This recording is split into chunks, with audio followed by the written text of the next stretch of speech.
Boxing Truth here. Had to talk a little bit about Demetrius Andrade, a contender 154 pounds and former WBO junior middleweight champion, but was stripped because of inactivity.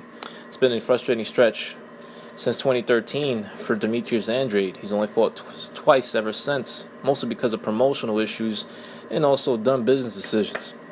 However, Demetrius Andrade is back in the mix of the junior middleweights. He's got a upcoming date on June 11th on Showtime Sports, where he will have his most significant fight ever since the inactivity period began.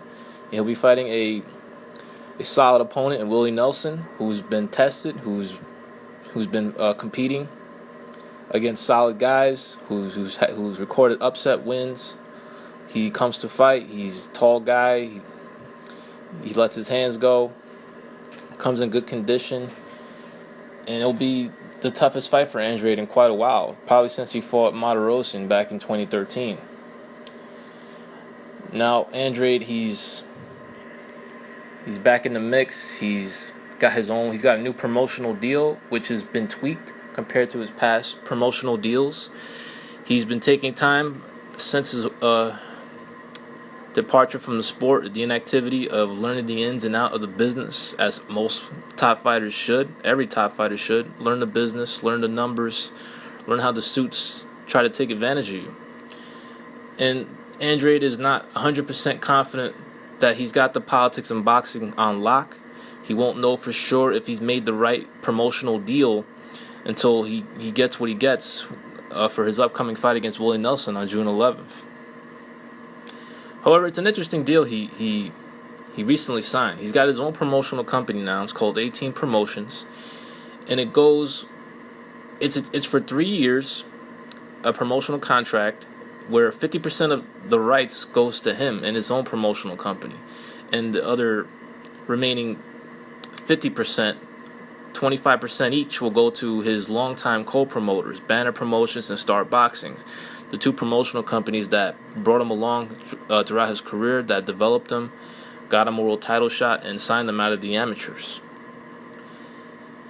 So, interesting deal Andrade recently signed. He's looking to take more control of his own career, where he gets the majority of the promotional stake. He's in a better place now. He's in better spirits. He's been training with other fighters in the division. He was sparring with Martirosyan, helping him prepare for his fight against Lara. And Andrade's on a mission to prove that he is the best 154-pounder in the world.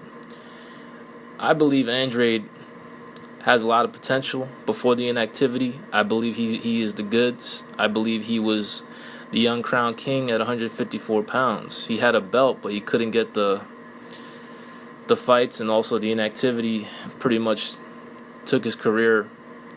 It halted his career. So now, the bout with Nelson will be his most significant and toughest fight in quite a while.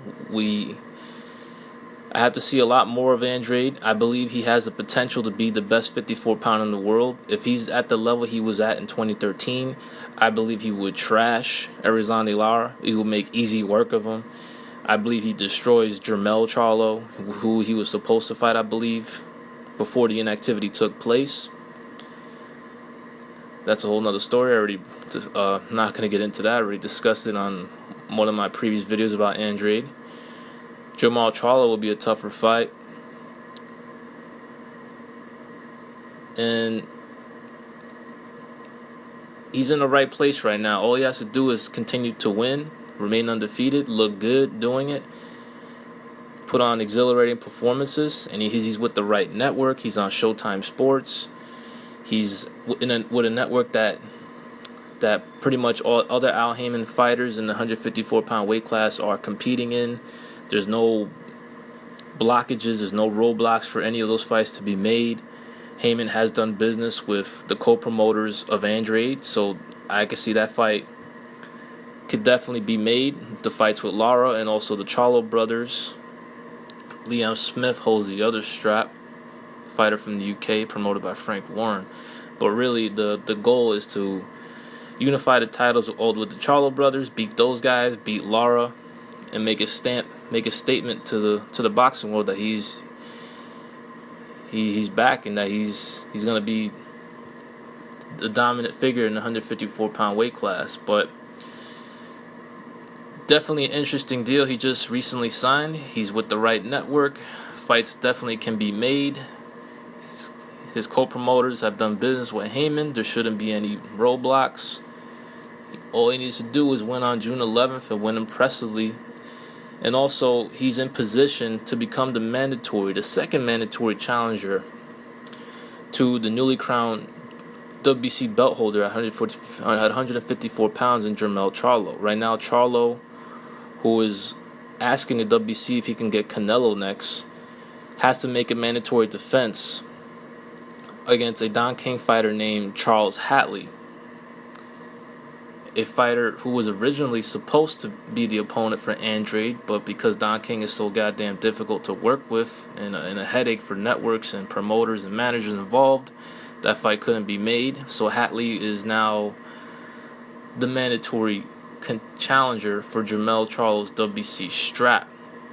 And also, the fight between Andrade and Nelson will be an elimination fight for the WBC to determine who is the second mandatory challenger. Because when a fighter wins a vacant WBC strap, he has to make 2 immediate mandatory defenses to prove that he's a worthy champion according to the WBC's rules. Doesn't always go down like that, but that is in their rule book.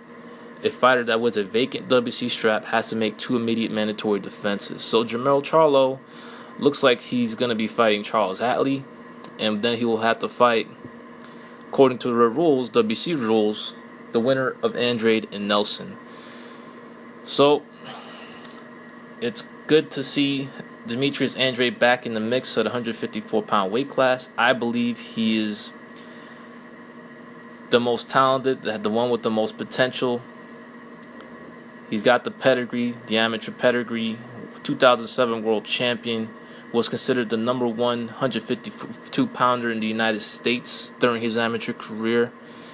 He's had some good showcases. He's been explosive in fights. He's showcases good boxing skills. He looked explosive in his last fight, but of course against a hand-picked opponent to take off some rust.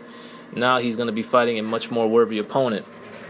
So we'll see if Demetrius Andrade is the top 154-pounder in the world. This is Boxing Truth. I'm out.